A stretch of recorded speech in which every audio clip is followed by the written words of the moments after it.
Hi, everybody, and welcome back to Sri Nisargadatta Maharaj's I Am That. And today we will be looking at chapter 11. And actually, I'm just going to scroll down to the very bottom of chapter 11 because it shares the most important part, which is what is the difference, basically, between awareness and consciousness.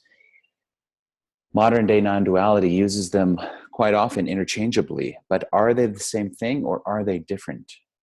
Well, Nisargadatta Maharaj will give us clarity and clarify that for us. You use the words aware and conscious. Are they not the same? Awareness is primordial. It is the original state, beginningless, endless, uncaused, unsupported, without parts, without change. Consciousness is on contact, a reflection against a surface, a state of duality. There can be no consciousness without awareness, but there can be awareness without consciousness, as in deep sleep. Awareness is absolute. Consciousness is relative to its content. Consciousness is always of something. Consciousness is partial and changeful. Awareness is total, changeless, calm, and silent. And it is the common matrix of every experience. How does one go beyond consciousness into awareness? Since it is awareness that makes consciousness possible, there is awareness in every state of consciousness. Therefore, the very consciousness of being conscious is already a movement in awareness. Interest in your stream of consciousness takes you to awareness. It is not a new state. It is at once recognized as the original, basic existence, which is life itself, and also love and joy. Since reality is all the time with us, what does self-realization consist of? Realization is but the opposite of ignorance. To take the world as real and oneself as unreal is ignorance, the cause of sorrow. To know the self as the one reality and all else as temporal and transient is freedom, peace, and joy. It is all very simple. Instead of seeing things as imagined, learn to see them as they are. It is like cleansing a mirror. The same mirror that shows you the world as it is will also show you your own face. The thought I am is the polishing cloth. Use it. Use it. I love it. So very nice. So I'm reminded of two things. One thing that Adyashanti says, awareness is the context. Awareness is the context. And consciousness is the content. So the awareness, as Nisargadatta says, doesn't change. We could see it maybe as a large circle. And within this state of awareness, which is what you are, there is changing consciousness. Now, ultimately, in oneness, the Parabrahman, pure being, awareness and consciousness are not two separate things. They are two sides of the same one coin. But it's very, very helpful to see this distinction that awareness is that which is changeless and consciousness is that which is always changing. And these two comprise the oneness of Parabrahman. This is one way of saying it. I'm also reminded of what Muji says. When we start on a spiritual path, we always think that the goal is somewhere out there. Even with awareness and consciousness and mind, we are told to go beyond the world, beyond the mind. And when you say beyond, it sounds like there is distance, a path that you have to travel somewhere. So Muji reminds us that the awareness isn't beyond the world.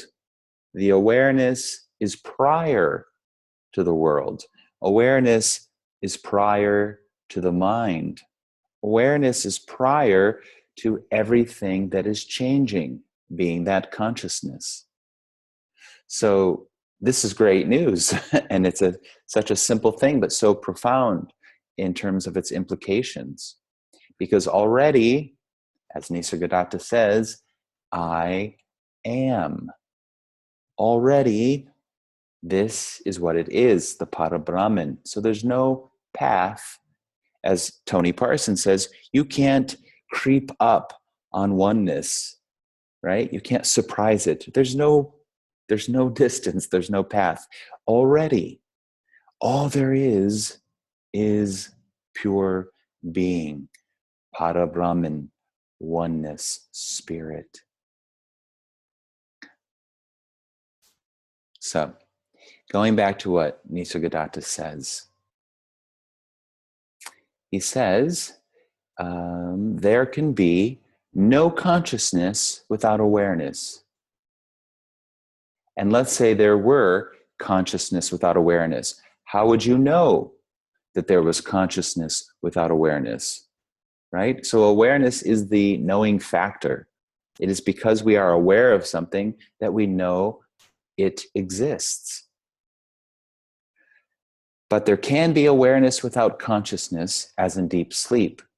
The awareness is there even though the brain consciousness is being suspended. That is why when your alarm clock goes off in the morning, the awareness is already there to hear the alarm clock, or if the phone rings, or if your child, taps you on the shoulder or something like that. So the awareness doesn't go anywhere. The beingness, of course, doesn't go anywhere. For me, I would even say the pure being is the true constant that doesn't come or go. So that awareness is, and the consciousness is coming and going. It's everything changeful. So these are such beautiful pointers, beautiful words from Nisargadatta. And so I would just like to read them again, and let's really meditate upon them. Let's realize the profundity, the reality of what he's pointing at. Okay? So awareness is primordial. It is the original state. It is the first, the Alpha and the Omega, the beginning, the first and the last. It is beginningless. There's no beginning to awareness. When did awareness begin? It's already here. For as long as you've been alive, the awareness has been there. It's endless. It doesn't seem to end. Even when the body dies, is there still awareness? Well, we'll have to find out. It's uncaused. The awareness doesn't seem to be caused by anything. It just is. So it's beyond the dualistic cause and effect. This causes that, and this has that effect. It just is. In fact, cause and effect, that's the consciousness. Cause and effect, this is the duality that is happening within the context of awareness, this uncaused, changeless awareness. It's unsupported. I love that word as well. It's unsupported. The awareness doesn't need anything. The awareness doesn't need anything. And for some reason, that elicits a quote by Vivekananda, Swami Vivekananda. He used to say, God has not fallen into a ditch. So God doesn't need our help, right? He hasn't fallen into a ditch. He isn't saying, please, somebody come, help me get my car out of the ditch and back onto the road. God is fine. Same thing. Awareness is fine. Awareness is unsupported. It is self-sustaining. It is power and source. It is without parts and without change. If you say, oh, my awareness is changing, you must realize that for you, in order for you to say that, there must be an awareness even prior to this so-called awareness that you think is changing. For sure, there are qualities of awareness. For sure, every day, moment to moment, we feel more aware or maybe less aware. But the awareness itself is present. And again, even to notice these so-called changes in awareness presupposes this awareness which is prior to that which is changing.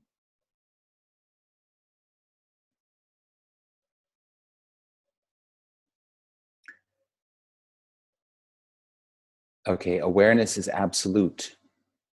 Consciousness is relative to its content. Consciousness is always of something. I'm conscious of this. I'm conscious of that.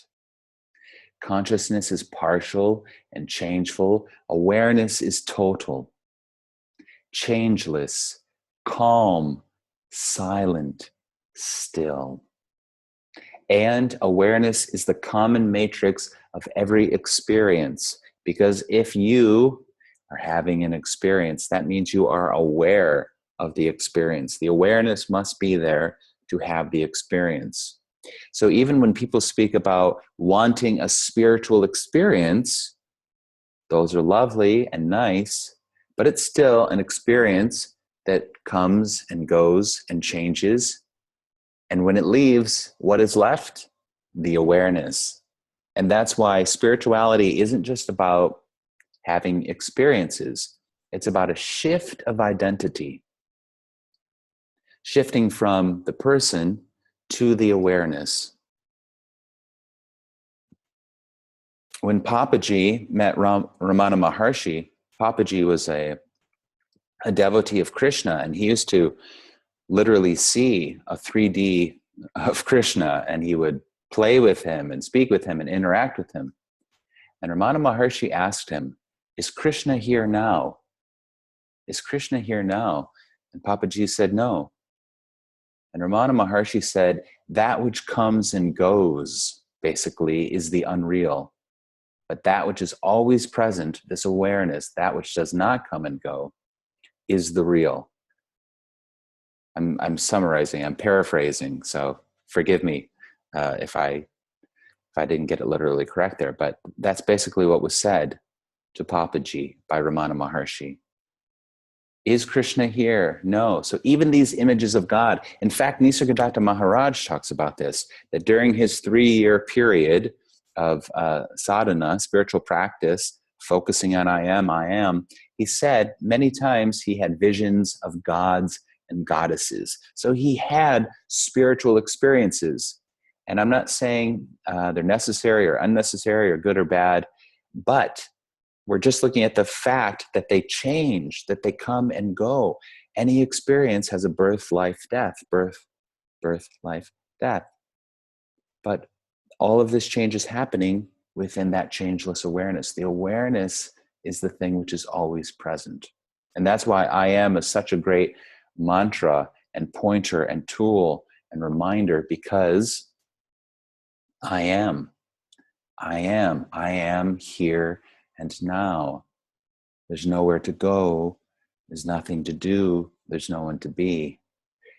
There's just I am, and everything is coming and going. Experiences are being had. But you are not the experience. As Nisargadatta has said, you are nothing perceivable or conceivable, but that which makes all perception possible. And that is awareness.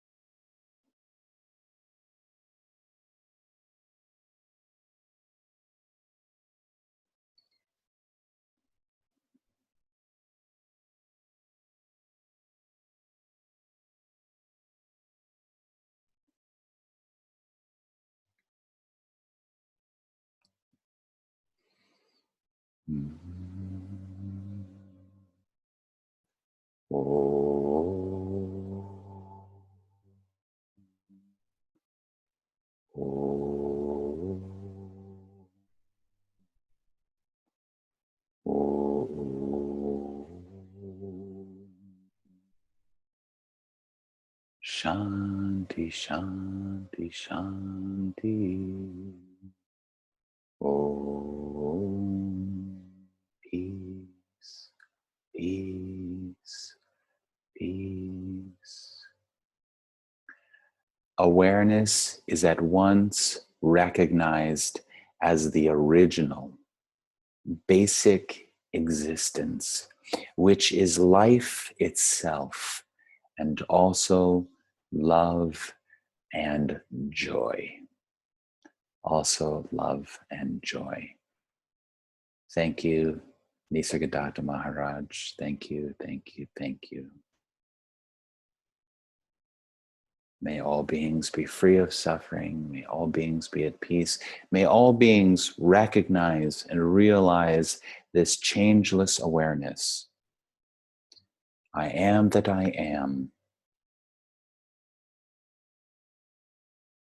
May all beings be free. Nisargadatta says you are freedom itself. So let that be realized in every cell and fiber of your being, and especially in your heart. May that universal, unconditional love be realized, accessed, and allow it to flow. Thank you, everybody. See you again for chapter 12. Namaste. Bye-bye.